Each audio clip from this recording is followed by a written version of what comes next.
আজকের মাহফিলের প্রধান অতিথি যিনি আপনারা নাম দেখতে পাচ্ছেন, সারা জীবন তিনি জ্ঞানের আলো ছড়িয়েছেন।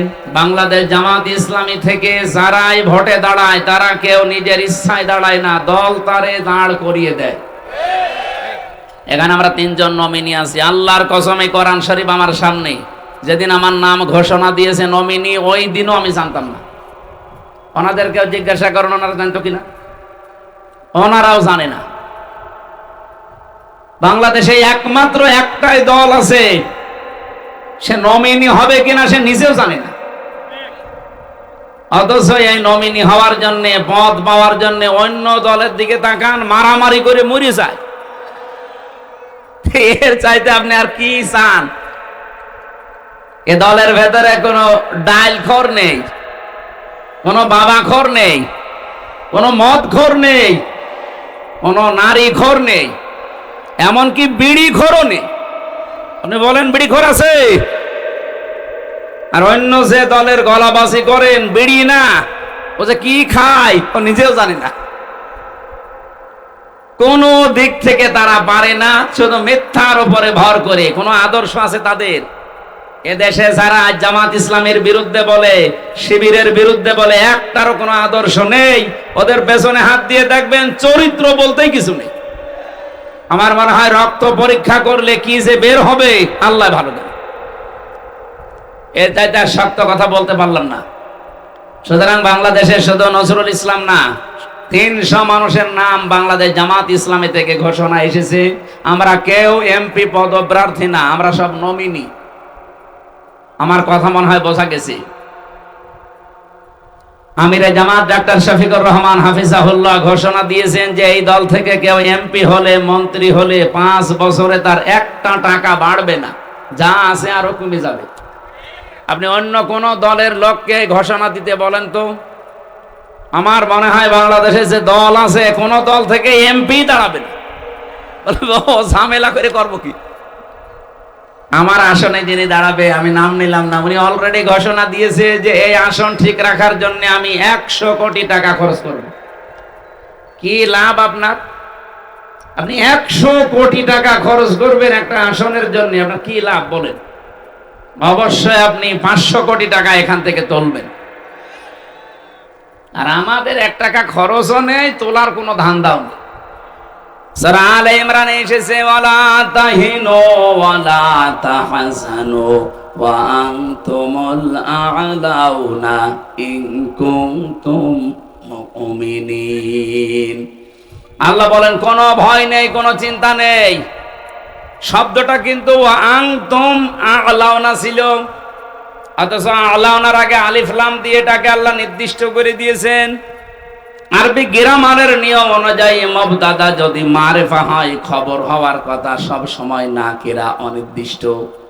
অথচ আল্লাহ এখানে আলিফ লাম দিয়ে এটাকেও নাকিরাকে মারিফা বানিয়ে দিয়েছেন, নির্দিষ্ট করে দিলেন। খবর যদি কোনো সময় মারিফা নির্দিষ্ট হয়ে যায়, তাহলে ইফিদুল হাসরা, হাসরের ফায়দা দেয়, বাংলা অর্থ দাঁড়ায় হবে। আল্লাহ বলেন তোমরা বিজয়ী হবে ইন কুনতুম মুমিনিন। একটা শর্ত দিলাম, মুমিন হওয়া লাগবে। এই জন্য আপনাকে বারবার আমি জানাচ্ছি যে আপনি দোদুল্যমান অবস্থায় থাকবেন না। হয় ইসলামের পক্ষে থাকবেন, না আপনি বেঈমানের পক্ষে থাকবেন। এটা এখন ফাইনাল সিদ্ধান্ত আপনাকে আজকেই নেওয়া লাগবে। নয়তো ইসলাম যদি এসে যায়, আপনি এই যে সাপোর্ট করছেন না, তখন বিপদে পড়বেন। আর আল্লাহর কসম এবার ইসলাম আসবে, কারণ যে ঝড় উঠেছে। আল্লামা সাইদের কথা ছিল, ঝড় যখন আসে ঝরা পাতাগুলো উপরে ওঠার জন্য। এদেশে আমরা যারা ঝরা পাতা এদিক ওদিকে আসি, আল্লাহর কসম এবার উপরে উঠতে চাই। এজন্য কোনো ভয় নেই। ছেলে যদি মায়ে খাতে নিয়ে বলে আমার বাবার সম্পদ আমি পাই কি না পাই, পাই কি না পাই, মানুষ তারে পাগল বলবে না? বলে তুই মাথা খারাপ না পাগল, তোর বাবার সম্পদ তুই পাবি না, গ্রামের লোক পাবে। 92% মুসলমানের দেশে যে ঝড় এবার উঠে পড়েছে, এইটা দেখেও যদি কারো বিশ্বাস না হয় যে ইসলাম এবারও যদি না আসে, তো ইসলাম আসবে না, আসবে কি? কোথায় 14,500 আর কোথায় 5,000? আপনি টের পাচ্ছেন? এটা আল্লাহর দয়া ছাড়া জীবনও সম্ভব না। এক কথা বলেন না কেন? সেদিন গোবিন্দচন্দ্র পরামানিকের সাথে দেখা হয়েছিল। উনি আমারে বলছিলেন, মাওলানা, আমি একজন হিন্দু মহাজোটের সেক্রেটারি সারা বাংলাদেশের। আমি যা দেখলাম, এই বাংলাদেশে যদি জামাত ইসলামী রাষ্ট্রীয় ক্ষমতায় যায়, তাহলে দেশের সব দলের মানুষ নিরাপদে থাকবে। এটা হিন্দু বিশ্বাস করে। আপনার কি হয়েছে? আশা করছি এবার বিশ্বাসটা আপনি পাকাপোক্ত করে নেন। হয় ইসলামের পক্ষে থাকবেন, না ইসলামের বিপক্ষে থাকবেন। মাঝামাঝি কোন রাস্তা বলেন বলেন নেই। যেহেতু রবিউল আউয়াল মাস, জন্মের কাহিনী শুনতে অনেকে ভালোবাসেন। আমি কাহিনী কয়েক মিনিট বলবো, কিন্তু একটা শিক্ষা দিতে চাই। এই শিক্ষাটা এখনই নেওয়া লাগবে। বিশ্বনবী জন্ম নিয়েই 3 জন মহিলার দুধ তিনি পান করেছিলেন। প্রথমে তার নিজের মায়ের, দ্বিতীয় নম্বরে উম্মে আইমান একজন দাসী, 3 নম্বরে হযরতে হালিমাতুস সাদিয়া রাদিয়াল্লাহু তাআলা আনহা। সিরাত ইবনে হিশামের বর্ণনা বলছি। হযরতে হালিমা বলেন, আমি মুহাম্মদকে কোলে নিয়ে আমার ডান স্তন দিয়েছি, সে পান করেছে। বাম স্তন তারে দিলাম, সে মুখ বের করে নিল। এই এখানে গল্প করা যাবে না ভাই, পরে। আমি বললাম, কেউ আসবেন না, ঘন্টাখানেক সময় দেন, এরপরে যা বলার বলবেন। তিনবার তারে আমি স্তনে মুখ লাগালাম, সে 3 বারই মুখ বের করে দিল। চোখের ইশারা দিয়ে যেন আমারে জানাতে চাই, মা হালিমা, জোর করেন কেন? ডান স্তন আমার অধিকার ছিল, আমি পান করেছি। বাম স্তন এটা আমার অধিকার না, এটা আমার দুধ ভাই আব্দুল্লাহর অধিকার। দুনিয়াতে তো আমি ভাইয়ের হক নষ্ট করার জন্য আসি না, এসেছি ভাইয়ের হক ফিরিয়ে দেওয়ার জন্য। রংপুর বিভাগের মানুষেরা, যেই নবী মায়ের কোলে বসে এই রবিউল আউয়াল মাসে ভাইয়ের হক নষ্ট করে না, আরো ফিরিয়ে দেয়, সেই নবীর উম্মত আমরা যত বড় হচ্ছি, ভাইয়ের হক মারার জম হচ্ছি। কথা বলেন না কেন? একটা হাদিস পড়ছিলাম আজকে। আন আনাসিন রাদিয়াল্লাহু আন আবি যাররিন রাদিয়াল্লাহু তাআলা আনহু قال قال النبي صلى الله عليه وسلم من ادعى ما ليس له فليس منا ওয়ালিয়াতাবাওয়া মাকআদাহু মিনান নার। রাহু মুসলিম। আমি কি বাংলা বলবো? কি নবীজি বলেন, যে জিনিস তোমার না, ওইটা যদি নিজের আয়ত্তে নিয়ে রাখো, 2টা ক্ষতি তোমার ওই দিন থেকে আরম্ভ হয়ে যাবে। 1 নম্বরে ফালাইসা মিন্না,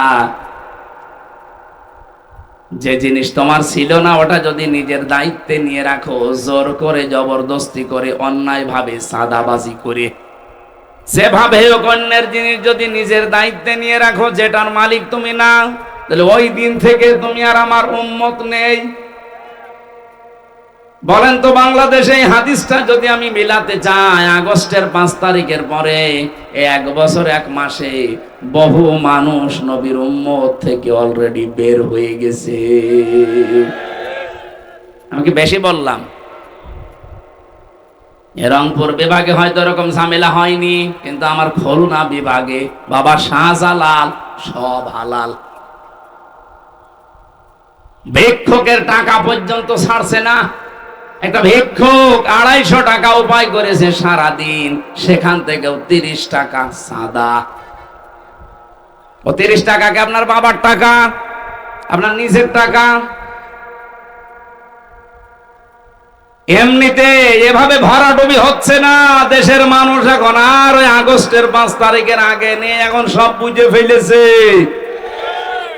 1 বছর 1 মাসে বাংলাদেশ জামাত ইসলামীর নামে কোন দোষ এভাবে কেউ দিতে পারেনি। মিথ্যা যারা দিয়েছে সব ধরা পড়ে গেছে। কেন বলছি? ওরা মিথ্যা তহমত লাগিয়েছিল যে জামাত ইসলামী এরাও চাঁদাবাজি করে, এরাও ছিনতাই করে। কিভাবে? এরা ইসলামী ব্যাংক ছিনতাই করে নিয়েছে। ইসলামী ব্যাংকে আপনার বাবার, যাদের ব্যাংক তারা ফেরত পেয়েছে, চাঁদাবাজি হয় কি করে? হ্যাঁ, কথা বলেন না কেন? যারা আজ বলে ইসলামী ব্যাংকও ছিনতাই হয়ে গেছে, ব্যাংকে আপনার বাবার, এদের মাথার ঘাম পায়ে ফেলে বানানো ব্যাংক, এটা হারিয়ে গিয়েছিল, এখন তারা ফেরত পেয়েছে। হাদিসের যে শাস্তি, অন্যের জিনিস যারা জোর করে, জবরদস্তি করে, দখল করে, চাঁদাবাজি করে নিজের কাছে রেখে দেয়, তারা হচ্ছে নবীর উম্মতের বাইরে চলে গেছে। 2 নাম্বারটা আরো কঠিন, ওয়ালিয়াতাবাওয়া মাকআদাহু মিনান নার। নবীজি বলেন সে যেন জাহান্নামে নিজের একটা স্থান বরাদ্দ করে নিল। বলেন নাউজুবিল্লাহ। বাংলাদেশের মানুষেরা, বিশেষ করে রংপুর বিভাগের মানুষেরা আলা ভোলা, এদের একটা নামই আল্লাহ পাকই গাড়া দিয়েছে, আল্লাহ জানে। সে যাই হোক, এর একটা আলা ভোলা। এলাকার মানুষেরা যেহেতু অন্য বিভাগের তুলনায় হালকা একটু গরিব, আপনারা 500 বছর আগে জান্নাতে যেতে পারবেন, কিন্তু সাবধান, অন্যের জিনিস নিজের দখলে নিয়ে রাখবেন না। তাহলে অলরেডি আপনি জাহান্নামে নিজের একটা স্থান কিন্তু বরাদ্দ করে ফেলেছেন। দুনিয়ায় যদি এত কষ্ট করার পরে আখেরাতেও একটা জাহান্নামের স্থান বরাদ্দ থাকে, তোর মতো পাগল আর কপাল পোড়া কেউ আছে? সাবধান বাণী উচ্চারণ করলাম, এই জন্যে খুব ভালোবাসিয়ে বিভাগের মানুষকে ফিরে আসেন। যদি কেউ উল্টা পাল্টা থাকেন, চরিত্র সংশোধন করেন। আমার আজকের আলোচনার বিষয়, যেহেতু রবিউল আউয়াল মাস, নবীজির জন্ম এবং ইন্তেকালের মাস, এই জন্য আমি এইরকম একটা আয়াত পড়েছি।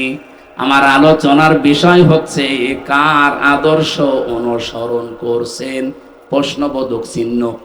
এরপরে লেখা আছে সাবধান। কি বললাম বোঝা গেছে? কার আদর্শ অনুসরণ করছেন, প্রশ্নবোধক চিহ্ন। সবার কাছে এই প্রশ্নটা। পরের শব্দ একটা আছে সাবধান, আশ্চর্যবোধক শব্দ। আমি এর উপরে কথা বলবো ইনশাআল্লাহ। তাহলে যেই নবী মায়ের কোলে বসে এই রবিউল আউয়ালে ভাইয়ের হক ফিরিয়ে দেয়, সেই নবীর উম্মত এখন যদি আমরা ভাইয়ের হক মেরে খাই, তা কিসের মিলাদ পড়েন আপনি? আমার কথা মনে হয় বোঝা গেছে। তাহলে আজকে থেকে আপনি সিদ্ধান্ত নিতে পারেন, জীবনে আর যাই হোক, আমার দ্বারা কারো হক অধিকার যেন নষ্ট না হয়, আমরা যেন মেনে চলতে পারি এই রবিউল আউয়ালে। এই পয়েন্টটা বলেন আমিন। সূরা আরাফ 35 নাম্বার আয়াত, মাত্র একটা আয়াত পড়েছি, 2টা আয়াত, 35-36। নবীজির লক্ষ লক্ষ হাদিস থেকে একটা হাদিসের আংশিক পড়েছি। ইবনে মাসউদ রাদিয়াল্লাহু তাআলা আনহু বলেন, নবীজি আমাকে বলেছেন, ফাত্তাবিউস সিরাতাল আযম, তোমরা অনুসরণ করবা ওই দলকে যাদের দ্বারা ইসলাম কায়েম হওয়া তাড়াতাড়ি সম্ভব। বাংলাদেশে যত দল আছে, নির্দ্বিধায় এবং স্পষ্ট ভাষায় বলতে পারি 73টা দল এই দেশে কাজ করছে। সবচাইতে তাড়াতাড়ি যোগ্যতা নিয়ে ইসলাম এই দেশে কায়েম করতে পারে বাংলাদেশ জামাত ইসলাম। এদের ইউনিয়নের মেম্বার থেকে আন্তর্জাতিক জীবন পর্যন্ত চালানোর সৎ এবং যোগ্যতা সম্পন্ন মানুষ আছে। কিন্তু অন্য কোন দলে আপনি দেখান, আমি সেখানে যাব, বলেন একটা দলের নাম বলেন যে সেটা মেম্বার থেকে একেবারে আন্তর্জাতিক জীবন পর্যন্ত সব জায়গা তারা চালাতে পারে। ওই দলে যদি এরকম লোক, সৎ এবং যোগ্য লোক থাকে, বলেন আমি সেখানে যাব।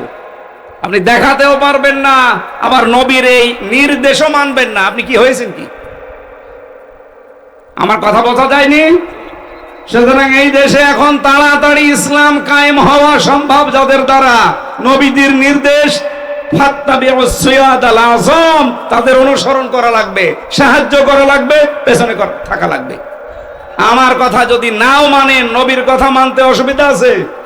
কার কাছে যদি মনে হয় যে এটা রাজনীতি, এটা ধান্দাবাজি, এদিকে আসেন, কানের নিচে এমন জোরে দেব আপনি সব টের পেয়ে যাবেন। এবার আসেন আয়াতটায়, সূরা আরাফ।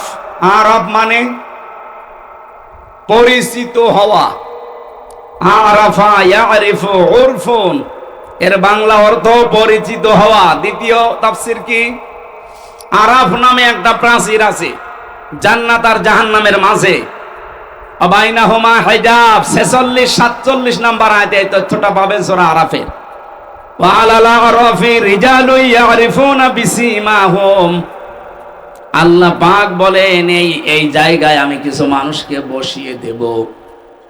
নবীজি যখন আয়াতের ব্যাখ্যাটা করছিলেন, সাহাবায়ে কেরাম সামনে বসা, আল্লাহর নবী বলেন এই মানুষগুলোকে আল্লাহ জাহান্নামে দেবে না, জান্নাতেও দেবে না। সঙ্গে সঙ্গে প্রশ্ন করেছিলেন সাহাবী, হে নবী, এদেরকে আল্লাহ জান্নাতে দেবে না, জাহান্নামও দেবে না, কারণ কি? নবীজি বললেন জান্নাতে এদের দেবে না একটা কারণে, এদের সব ভালো ছিল, মায়ের সাথে আচরণ খারাপ ছিল। বাংলাদেশে এরকম সন্তান নেই? হ্যাঁ, কথা বলেন না কেন? সব ভালো, নামাজ পড়ে, রোজা রাখে, পর্দা করে চলে, ব্যবসা হালাল, কিন্তু মা বাবার সাথে সম্পর্ক ভালো না। এই যে সম্পর্কটা ভালো না, এর পেছনে আমি দুইটা কারণ পেয়েছি। এক নম্বরে, এই ছেলেটাকে ছোটবেলা থেকে এই মা আর বাবা যে শিক্ষাটা দেওয়া দরকার দিনের, এটা দেয়নি। এই জন্য এই ছেলে আর মেয়ে জানে না যে আল্লাহর পরে মা বাবার স্থান। এরকম শিক্ষা দেশে নেই। আপনি দেখেন ডক্টর মোহাম্মদ ইউনূস, দুই নবীর নাম ওনার, মোহাম্মদ আর ইউনূস, কয় নবী? অথচ কইল কি 1 থেকে 5 পর্যন্ত গানের মাস্টার নিয়োগ দিয়েছে, অথচ 1 থেকে 5 পর্যন্ত কোরআন শেখাতে একটা মাওলানা শিক্ষক নিয়োগ দিতে পারে নাই। কথা বলেন না কেন? গাইবান্ধাবাসী, আমার কুষ্টিয়াবাসীর দাবি, গানের মাস্টার যদি এই 92% মুসলমানের দেশে 1 থেকে 5 পর্যন্ত নিয়োগ দেওয়া হয়, তাহলে 1 থেকে 5 পর্যন্ত মুসলমানের ছেলে মেয়েদের জন্য একটা আলেম নিয়োগ দেওয়া লাগবে। এ দাবি আপনারা করেন না? কারা করেন দেখে? লিল্লাহে তাকবীর।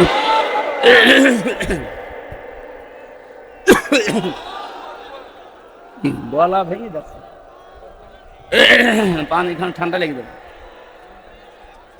এত চিনি দিলে তো গলা ভেঙে যাচ্ছে। কিচ্ছু লাগবে না, এমনি গরম পানি আছে, এখন আর হবে না। রিভাব দেন ভাই, ঠিক আছে। সর্বোচ্চ দায়িত্বে যেহেতু আছেন আপনি, এতগুলো মানুষের জীবনের উপরে দাঁড়িয়ে আছেন, বসে আছেন, যাই হোক, ফেব্রুয়ারির 12 তারিখে নির্বাচন দিয়ে আপনি চলে যাবেন, অলরেডি ঘোষণা দিয়েছেন, আপনি চলে যান। কিন্তু যাওয়ার আগে এমন একটা কাজ করে যান যেন এই জাতির কাছে আপনি অমর হয়ে থাকতে পারেন। এটা আমরা চাই না। নয়তো ওই আরাফ নামক প্রাচীরে আপনি দাঁড়িয়ে থাকবেন, কারণ আপনি তো নিজের অজান্তেই জানেন না যে মা বাবা কি। 2 নম্বরে, অনেক সন্তান আমরা মা বাবার হক পরিপূর্ণ আদায় করতে পারি না বোর কারণে। এলাকা মনে হয় এরকম বউ নেই। আর এই বউগুলোকে শুধু পেছন দরজা দিয়ে ধাক্কা দেয় ওই শাশুড়ি। কার কার বউ আর শাশুড়ি এরকম ঝামেলা আছে, একটু সাহস করে হাত তোলেন তো। ওরে ভাই, আপনার তো আসলে সাহস আছে, রেকর্ড হচ্ছে, দেখতে পাচ্ছেন না? আমি হাসির জন্য বলি নাই। সম্মানিতা মা এবং বোনেরা, আপনি কি আমাকে আরাফ নামক এই প্রাচীরে দাঁড় করিয়ে রাখতে চান যে আমি যেন জান্নাতে যেতে না পারি? তাহলে আপনাকে বিয়ে করে আমি আমার দুনিয়া এবং আখিরাত দুইটাই তো নষ্ট হয়ে গেল। এরকম কঠিন কথা বলার পরেও কোনো মহিলা যদি সংশোধন না হয়, আমার মনে হয় ওই মহিলা আর আবু জাহেলের বউ নাকেরা, এর ভেতর আর পার্থক্য নেই। আবু জাহেলের বর আমি জীবন পড়েছি, এই নাকেরা নামে এই মহিলা এই পৃথিবীতে সবচাইতে স্ত্রীর হাতে বেশি পিটানি খেয়েছি আবু জাহেল। বাংলাদেশে বহু মানুষ আছে তারা বোর হাতে মায়ের খায়। হ্যাঁ, এখানেও আছে, দরকার নেই। এই জন্য আমরা যারা সন্তান আছি, যেহেতু আল্লাহর পরে মা বাবার স্থান, এটা অনেকেই জানেন না। খুব ভালো করে আজকে শুনে যান, আল্লাহ নিজের পরে এই স্থান আপনার শ্বশুর শাশুড়ির দেয়নি, আপনার স্ত্রীর নাম দেয়নি। আল্লাহ দিয়েছেন রাব্বুকা আল্লা তা'বুদু ইল্লা ইয়্যাহু ওয়া বিল ওয়ালিদাইনি ইহসানা। আমি আল্লাহ সিদ্ধান্ত দিয়েছি, ফাইনাল রায় দিয়েছি, আমার ছাড়া ইবাদত আর কারো করা যাবে না। আর আমার পরেই তোমরা মার বাবার সেবা করবা, তাদের পেছনে খরচ করবা, সাধ্য মতো খেদমত করবা। এখান থেকে একটা মাসলা বের হয়। এদিকে তাকান, আল্লাহ পাক যে আইন দিলেন, রায় দিলেন, ফায়সালা দিলেন, সিদ্ধান্ত দিলেন যে আল্লাহ ছাড়া কারো ইবাদত করা, কারো আইন মানা। কয়েকজন বললেন আল্লাহর আইন ছাড়া কারো আইন মানা যাবে? আল্লাহর আইন মানা কি? আরো জোরে বলেন। মা বাবার আইন মানা কি? না না, হয়নি। মাঝখানে ওয়া কি খেলা করার জন্য দিস। আল্লাহর আইন মানা ফরজ, কিন্তু মা বাবার আইন মানা ফরজ না, তাদের সেবা করা, খেদমত করা ফরজ। কি বুঝলেন এখান থেকে? আল্লাহর পরে আল্লাহ যাদের নামে স্থান দিলেন, মার বাবা, ওয়াবিল ওয়ালিদাইনে ইহসানা, সেই মা বাবার আইন মানা যদি ফরজ না হয়, তুমি কোন মহারথী যে তোমার আইন মানা লাগবে? বলেন। এই জন্য তো আমরা এই বিষয়ে এত সোচ্চার যে পৃথিবী বানিয়েছে যিনি, আইন চলবে তার, অন্য কারো আইন আমরা চলতেও দেব না, আমরা মানিও না। আলাহুল খালকু ওয়াল আমরু, মানিয়েছে যিনি, হুকুম তার। আপনি কোন মহারানী যে আপনার হুকুম মানা লাগবে? আমি মা বাবার আইনই মানি না, তার খেদমত করি, সেবা করি, তার পেছনে খরচ করি, কিন্তু আইন মানি কার? সুতরাং আগামীর বাংলাদেশ আমার মনে হয় আল্লাহর আইন বাদে অন্য কোন আইন আসলে এখানে চলতে দেওয়া হবে না ইনশাআল্লাহ, সে যে নামে আসুক না কেন।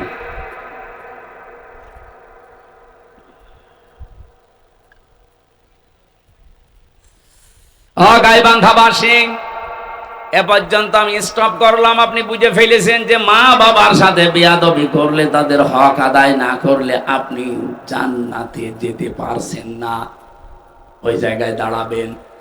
নবীজি বলেন এই লোকগুলো জাহান্নামেও যাবে না। সাহাবী বলেন হুজুর এরা জাহান্নামে যাবে না কেন? বিশ্ব নবী জানিয়েছেন এরা দিন কায়েমের জন্য দুনিয়াতে চেষ্টা করেছে, এই জন্য আল্লাহ জাহান্নামে দেবে না। তার মানে হাদিস অনুযায়ী ফাইনাল বলা যায়, যারা বাংলাদেশে আজ দিন কায়েমের জন্য চেষ্টা করছেন, আপনি আর যাই করেন জাহান্নামে আপনাকে আল্লাহ দেবে না। এজন্য এখনো যারা অ্যাক্টিভ হতে পারেননি বাংলাদেশে, একামতে দিনের দায়িত্ব পালন করবেন, আপনি কর্মী হবেন। এখনো যারা আসতে পারেননি, আসেন ফিরে, আপনাকে দিয়ে আল্লাহ কাজ করাতে চাই।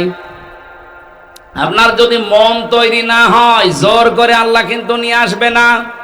আল্লাহু ইয়াজতাবি ইলাইহি মাইয়াশা ওয়া ইয়াহদি ইলাইহি মাইয়ুনিব। আল্লাহ পাক যাকে ইচ্ছা মনোনীত করেন, নির্বাচিত করেন, পছন্দ করেন, আল্লাহ তাকে সিলেক্টেড করেন।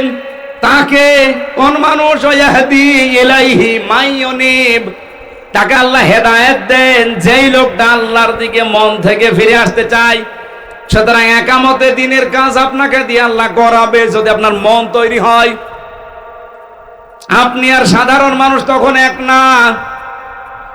এজন্য মন তৈরি করে ফেলেন, সিদ্ধান্ত নিয়ে ফেলেন, এই দেশে দিন কায়েম হওয়ার আগ পর্যন্ত আমার কোনো বিশ্রাম নেই। কথা বলেন না কেন? আবু তালেব সরকার যদি পারে, মাওলানা নজরুল ইসলাম যদি পারে, আব্দুল করিম যদি পারে, আমি পারবো না? মানে আমি মনটা ওদের মতো তৈরি করে দেখেন, আল্লাহ আপনাকেও ময়দানে কাজে লাগিয়ে দেবে। এর আগে একটা শব্দ আছে, এটা আমাকে খুব ভাবায়। বাংলাদেশের বহু আলেম, অনেক পীর পর্যন্ত এ রাস্তায় আসতে চায় না, বিভিন্ন ফতোয়া দেয়। এবার আপনি তাদের কথা শোনেন তো। কাবুরন আলাল মুশরিকিনা মা তাদউহুম ইলাইহি।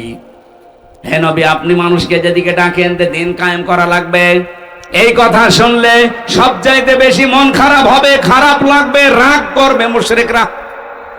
সুতরাং এই বাংলাদেশে আমরা যারা দিন কায়েমের কথা বলি, আল্লাহর বিধান কায়েমের কথা বলি, এ কথা শুনলে যে পীর রাগ করে, এ কথা শুনলে যে ইমাম রাগ করে, এ কথা শুনলে যে হাজি রাগ করে, সে যেন বিশ্বাস করে তার জীবনে কোনো না কোনো কায়দার শিরিক হচ্ছে, আর শিরিক হলে সে লোকটা মুশরিক। আমি আশা করি কথা বোঝাতে পেরেছি। আপনার কাছে দিন কায়েমের কথা শুনলে যদি রাজনীতি মনে হয়, যদি মনে হয় এটা ধান্দাবাজি দুনিয়ার কাজ, আপনি বিশ্বাস করেন আপনার দ্বারা কোনো না কোনো ভাবে শিরিক হচ্ছে। আর শিরিক যে করে সে কি? মুশরিক। বলেন বলেন, কাবুরা আলাল মুশরিকিনা মা তাদউহুম ইলাইহি। হে নবী, আপনি যেদিকে মানুষকে ডাকছেন, আনাকিমুদ্দিন ওয়ালা তাতাফাররাকু ফি, আসো দিন কায়েম করি, এ বিষয়ে কোনো মতপার্থক্য চলবে না। আপনার কথা শুনলে রাগ হবে তাদের যারা মুশরিক। তা আমরা তো দিন কায়েমের জন্য বলি, আমার বাবার আইনের কথা বলি না। আপনার রাগ হয় কোন কারণে? আপনি কেন বলেন যে হামজা রাজনীতি করে? আমি বিশ্বাস করি আপনার জীবনে কোনো না কোনো কায়দায় শিরিক হয়ে যাচ্ছে। ওই শিরিক আগে আপনি বন্ধ করেন, নয়তো আপনার রাগ হবেই, এটাই স্বাভাবিক। এজন্য সময় যখন এসেছে দিন কায়েম করার চেষ্টা করলে যেহেতু জাহান্নামে যাওয়া লাগে না, আপনাকে আমি আহ্বান জানাচ্ছি, ফিরে আসেন। দলে দলে পালে পালে মানুষ যেভাবে আসতেছে, আপনিও আসেন, মন তৈরি করেন। এদেশে আর কোন জালেম, কোন সাদাবাজ মাথা ছাড়া দিয়ে উঠতে পারবে না ইনশাআল্লাহ।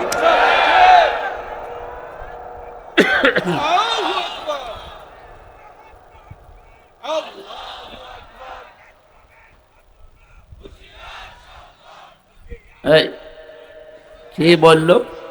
ইসলামের নাকি ইসলামের? আমার ইসলামের কি? আমার ভাইরা, সূরা আরাফের যে আয়াত পড়েছি, এবার আমি আয়াত থেকে কথা বলার জন্য প্রবেশ করছি। আল্লাহ ডাক দিয়েছেন বনি আদম সন্তানদের। আমরা বনি আদমের সন্তান না? বলেন বলেন। হ্যাঁ, আপনার দল আলাদা থাকতে পারে, আপনি রাজনীতি আলাদা দল করতে পারেন, কিন্তু আপনি আদমের সন্তান কিনা বলেন, নাকি শয়তানের সন্তান? আল্লাহ পাক ডাক দিয়েছেন, ইয়া বানি আদামা ইম্মা ইয়াতিয়ান্নাকুম রাসূলুম মিনকুম। হে বনি আদম সন্তানেরা, যদি তোমাদের কাছে আসে তোমাদের ভেতর থেকেই কোন রাসূল, এই এদিকে তাকান, আল্লাহ কিন্তু রাসূল এক বচন দেননি, রাসূলুন দিয়েছেন বহু বচন। মিনকুম, তোমাদের ভেতর থেকেই, মধ্য থেকেই যদি কোন রাসূল আসে। আমার প্রশ্ন, এখন পৃথিবীতে রাসূল আছে? আছে। রাসূল আছে মানে রাসূলের নায়েবরা আছে। আল উলামা ওয়ারাসাতুল আম্বিয়া, আলেমরা নবীদের ওয়ারিস, উত্তরাধিকারী, নায়েবে রাসূল, স্থলাভিষিক্ত। এজন্য আল্লাহ রাসূলুন দিয়েছেন। কিয়ামত পর্যন্ত তার নবী মুহাম্মদ রাসূলুল্লাহ থাকবে না, কিন্তু তার নায়েবরা থাকবে। কথা বলেন না কেন? মাওলানা নজরুল ইসলাম সেরকম একজন নায়েব। ইয়াকুসুনা আলাইকুম আয়াতি, আমার আয়াতগুলো তারা তোমাদের সামনে বর্ণনা করবে। ওনারা কি সারা জীবন আল্লাহর আয়াতগুলোই বর্ণনা করেছে? সে মাদ্রাসায় বলেন, মাহফিলে বলেন, ময়দানে বলেন, নাকি নিজের আয়াত বানিয়েছে? আয়াতি একালিপ টান আছে, আমার আয়াত তারা বর্ণনা করে তোমাদের সামনে। সেই কথার ধারাবাহিকতায় আমিও হামজা এসেছি সেই কুষ্টিয়া থেকে। আল্লাহর কসম, আমি আল্লাহর আয়াতগুলোই বর্ণনা করে আপনাদের শোনাচ্ছি। আমি আপনাদের মতোই মানুষ। এখন আপনাদের দায়িত্ব কি? ফামানিত্তাকা ওয়া আসলাহা ফালা খাউফুন আলাইহিম ওয়ালা হুম ইয়াহজানুন।